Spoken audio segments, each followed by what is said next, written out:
Discussion keeps the world turning. This is RoundTable. You're listening to RoundTable with myself, Heyang. I'm joined by Yushun and Steve Hatherly in the studio. Coming up, what if the perfect vacation wasn't just about where you go, but when you go? Meteorological tourism is trending, with more people chasing rare weather phenomena such as meteor showers and auroras. How did these awe-inspiring natural events inspire you to travel? And we share with you what's brought us sheer delight this week. Join us for a dose of positivity, laughter, and all things that make my heart sing as well. In RoundTable's Happy Place, your voice matters, and we would love to hear it in our heart-to-heart segment. Got a question, something you're itching to share? Fire up that voice memo and hit us up at roundtablepodcast@qq.com.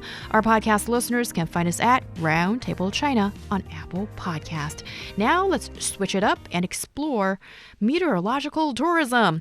Every year, September 27th brings us World Tourism Day, a time to celebrate the magic of discovering new cultures and places. This year, we're turning our gaze to a fascinating new trend: meteorological tourism, or simply put, weather-inspired travel. Instead of just picking a destination, you're planning your next adventure around the weather, whether it's stargazing under a meteor shower, marveling at stunning snowfalls, or soaking in the beauty of changing seasons.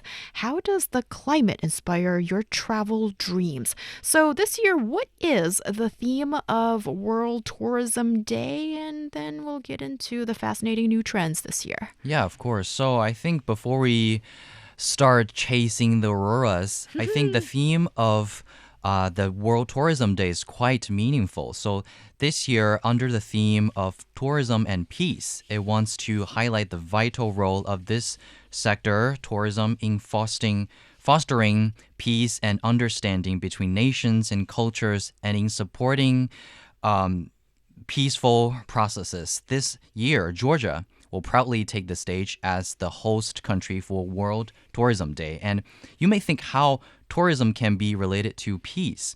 So this theme emphasizes tourism's ability to connect cultures, promote economic growth, and enhance mutual understanding among nations. And through exposure to new cultures, travelers develop increased tolerance and appreciation for diversity, which ultimately supports global peace. I'm reminded of the film Zootopia. Okay. Yeah, that's about diversity. Just kidding.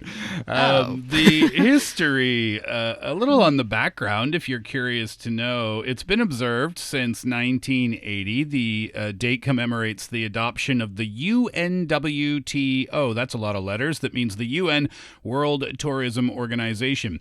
Statutes back in 1970. A milestone that helped to lay the foundation for global tourism. And the timing of the day as well is quite symbolic, as it marks the end of the busy summer tourist season in the northern part of the world, in the northern hemisphere. But as things wrap up travel-wise in the north, things begin to pick up travel-wise in the southern hemisphere. So it's kind of that point halfway in between. Yeah, maybe, China has more peak tourist seasons, I think. But at least this reflects to some extent the meaning of travel, I think. Going to different places, experiencing different time zones, maybe, climates and cultures and local customs. And you can have different reflections through your journeys. Oh, definitely. That is part of the beauty of travel, period.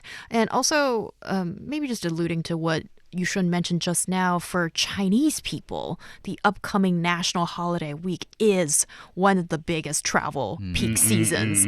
So I suppose this is actually a really good time if you want to go outside of China to travel, because I know a lot of the places are going to be packed here, but because outside of China, folks it's not peak season for travel for those guys. Right. So that means the tickets are going to be plentiful and possibly not very expensive. And then it's great for us to have a little bit of time to go outside and take that opportunity, take that advantage of international travelers are probably staying put, and we have that week to go out. That window, yeah, to avoid the crowds here in China, right? Yeah. But we're talking in this discussion, yes, Tourism Day, World Tourism Day, but more specifically, meteorological tourism. That word, it's got to be one of the hardest words in English, I think, to say. Meteorological tourism. What's the difference between meteorology and climate as we get into this more specific tourism discussion? Yeah, so after I give you some examples, then I think we can get to know some of these ideas of meteorology. So meteorology refers to all the physical phenomena in the atmosphere, such as wind, clouds, rain, snow, frost, dew, rainbows, halos, lightning, and thunder. Nice. Yes. Why? But in contrast, climate, pertains to the long-term average conditions of the atmosphere in a specific region. So, in comparison, the former occurs over shorter time frames and is less predictable, often requiring real-time updates from satellites. While the latter one, which is the climate, is characterized by a high degree of predictability over longer periods, reflecting the geographical attributes of the area. Yeah. So, we can see some of these examples of meteorological tourism. They can be actually generally divided into, I think, 3 parts. So one is weather landscape resources, such as clouds, rain, snow, light, and rare astronomical phenomena, and like the meteor shower, right? So the second category is climate and environmental resources, such as climate-related health preservation, experience, and paleoclimate relics. And the third one is humanistic meteorological resources, such as meteorology and history, and also man-made facilities and buildings like museums. So basically, we can get to know a lot of information through different ways. So what are some of these popular examples of climate and meteorological tourism that people enjoy these days? I think maybe in the past, domestic tourism trends revolved around off-season vacations, maybe migratory bird health retreats. This is especially popular among elderly people who travel to warmer regions for several months when the weather in their hometown gets a little bit too chilly, and that helps to boost economies to where they are traveling. And I think a good example would be Canada, because my parents, migratory bird, they're called snowbirds in Canada, and older Canadian people will often travel to very warm places in the United States. For example, Arizona is a popular place. My parents had a home in Florida, which is another popular place. California works as well. Going from Canada way down south when Canada has its winter time, that's a popular thing for Canadian people to do. And a lot of people own homes as well. My parents owned a home in Florida. Canadians own around 100,000 homes in Arizona as well. Wow. This is really important for the economy locally, too, because those people who own 100,000 homes in Arizona, they spend about $1.5 billion a year in those local communities, plus the extra Canadian tourists who go there as well. So that's a good example. In China, is that a popular thing, the migratory bird or snowbird concept? I think so, and it's quite popular in Hainan, which is the southern part of China, and northeast Chinese frequently move to Hainan for the winter because it is really, really cold in northeast of China, and then basically you will meet, I think, at least let's say 5 people from northeast of China when you are in Hainan. Oh, yeah. So, I mean, 5 out of 10 people. Yeah, half. Yes. So, there were nearly 200,000 migratory elderly from Harbin, which is northeast China, living in Sanya, which is in Hainan, a decade ago. And we've probably only seen numbers shoot up in recent years. Yeah, and I remember traveling to Hainan and I was trying to find some authentic local food, and then finally found this restaurant, went in, and everybody from the patrons to the chef and actors all spoke in a Dongbei accent. Is that the northern accent? Oh, yeah. I was like, I don't know how authentic that's going to be. The northerners have taken over. Yeah, that's one example. Another rising trend is tourism driven by trending topics. For example, some locations have gotten popular due to their cultural or seasonal, perhaps, significance. I'm reminded it wasn't a trend. It's not a trending topic anymore. But when I lived in Halifax, Nova Scotia, I lived nearby a cemetery that had the end of this sentence is important. Victims of the Titanic. Oh. Yeah, because when the Titanic sank, Halifax was the closest major port with rail connections. So a lot of people from the Titanic were buried in Halifax, and it's kind of weird to say, but tourists will often come to pay their respects. Yeah. You don't think of a cemetery as a tourist destination, but a lot of people from America will come and pay their respects on a yearly basis. And yeah, it's also the same in China. Recently, we know the popularity of the hit game Black Myth Wukong. So it actually brings popularity to a city, to areas in Shanxi, which is in northern China, because they have a lot of grottos and statues there, and also they took a lot of images from Shanxi, so it is becoming a hotspot, and it actually boosts popularity and the number of tourists to that area because of the game. TV shows sometimes, right, will if you see a cafe in a city or a TV show is shot, a drama is shot in a particular place, that can help tourist numbers as well. Oh, definitely. And to the Wander, that's what Alatai, a really popular and chill Chinese TV drama that's captured a lot of attention, certainly has made Alatai in Xinjiang Uyghur Autonomous Region a super popular tourism spot. I don't know how locals feel about that, but well, there's good and bad, right? Yeah. Definitely extra yawns rolling in, and that's a good thing. When we talk about meteorological tourism, what comes to mind first is a little bit romantic, chasing stars. So is that sort of the really popular example? Or actually, for some time now, I've seen with Chinese tourists, especially those with a little bit more experience of traveling, they want to chase this trend as opposed to the more traditional of hitting all the major landmark tourist spots in cities or towns as such. Would Harbin be a good example? The ice festival, the snow festival in the wintertime, would that be a good example of meteorological tourism?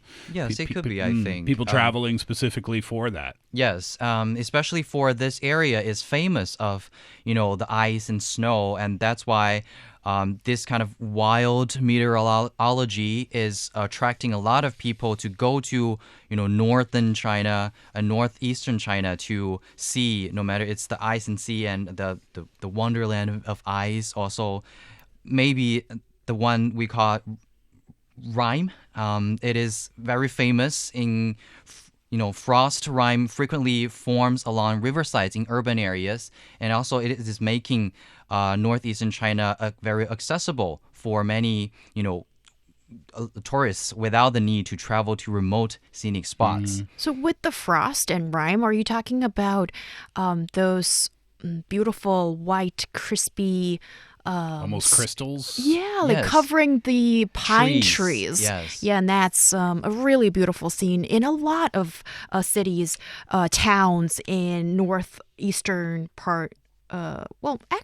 Northeastern part, I would think in wintertime would be in the northeastern part of China.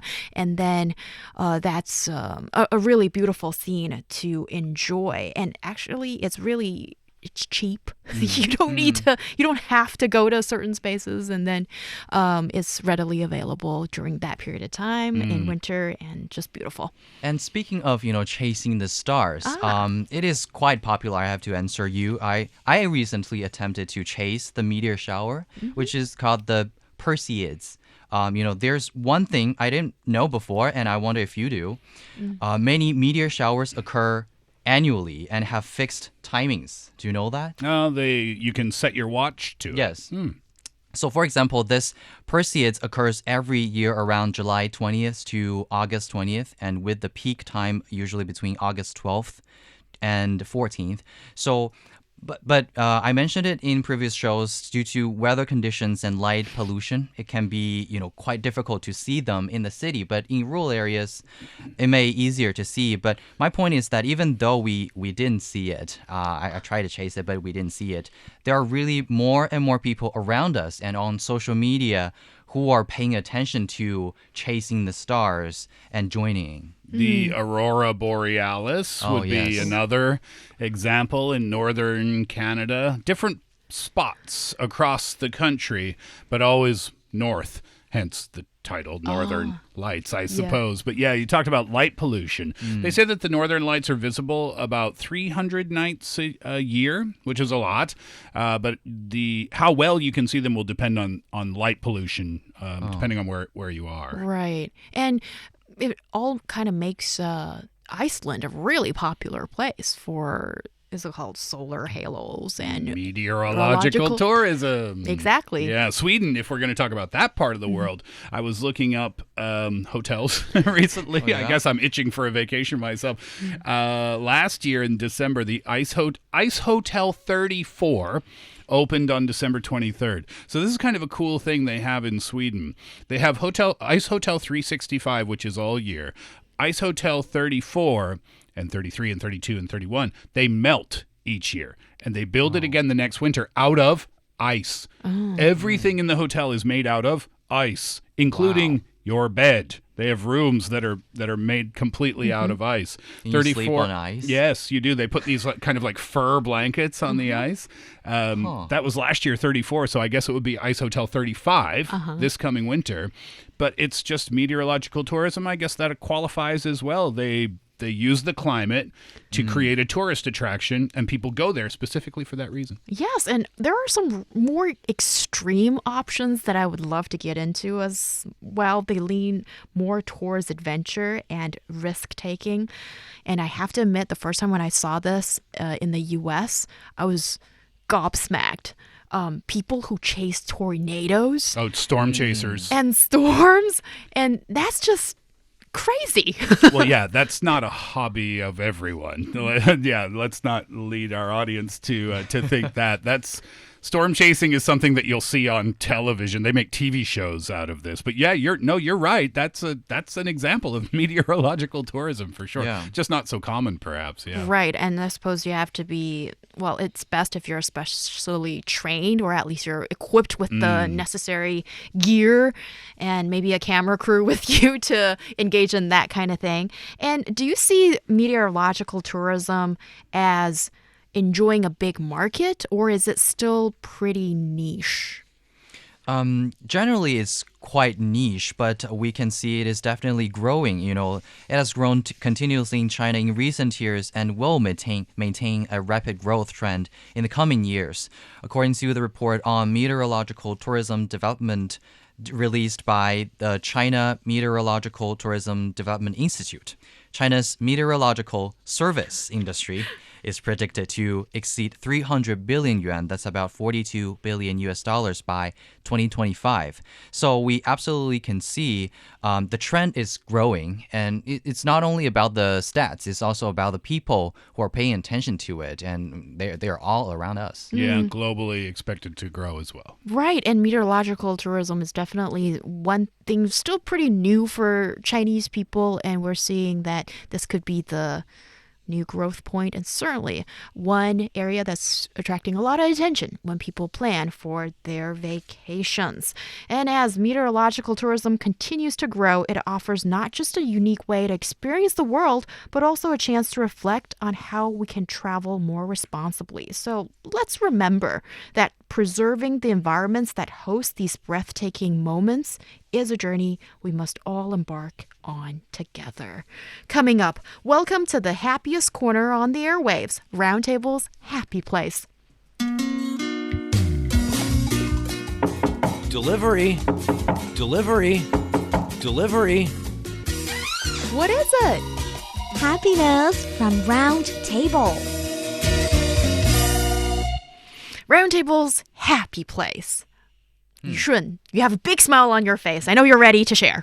Yes, of course. So my happy place this week is that something that I actually reviewed a little bit in the previous topic is about Black Myth Wukong. I'm not going to visit Shanxi, but I finished the first playthrough of this game. Oh, you finished the game? Yes. Okay, what's the official review? So it was deeply immersive, I would say, and rewarding experience. And I think it's faster than I expected. It's basically more than a month, but maybe that's also why I felt both exciting and bittersweet. Yeah. You know? By the way, finishing a game in a month in gaming is considered a short amount of time. Oh, is it? Yeah. Oh, I heard this is a really difficult game, a difficult RPG action game. And so when we are thinking about, the whole depth of the game's storyline and intricacy behind each character and encounter, the whole journey turns the gameplay into a long-term introspective experience, I would say, rather than just another fast-paced action game. But, I can still see some of the improvement spaces from this game, the complexity, of course, particularly in discovering hidden quests, hidden missions, and seems, both thrilling and challenging, of course. But maybe it could be part of the appeal for many players. I may also feel slightly inaccessible without, any external help like guides or walkthroughs. So it's quite hard. So it's not perfect, but at least it represents a milestone for Chinese gaming industry. This is, I think, the first Chinese AAA game I've played, and I'm confident it won't be the last one. Very nice. Glad you enjoyed it. Yeah, of course. Yes, and okay. I'll share with you a little bit more thoughts, I suppose, on the gaming story, because this is on our minds all this time. And yesterday we talked about this. Today, Yushun, you brought it up again, and it's a really monumental moment, I suppose, for Chinese gamers as well as developers on with the big game like this one. This is China's first AAA game, and it's a global smash success by the looks of things. Yes, and AAA, like in China, we have all these different definitions. Apparently, a lot of time, a lot of resources, a lot of people who are doing this or this or that. But apparently, there's not really a sort of official carved in stone definition. Basically, this means that it's a mega game with a lot of investment that goes into it, and it's really difficult for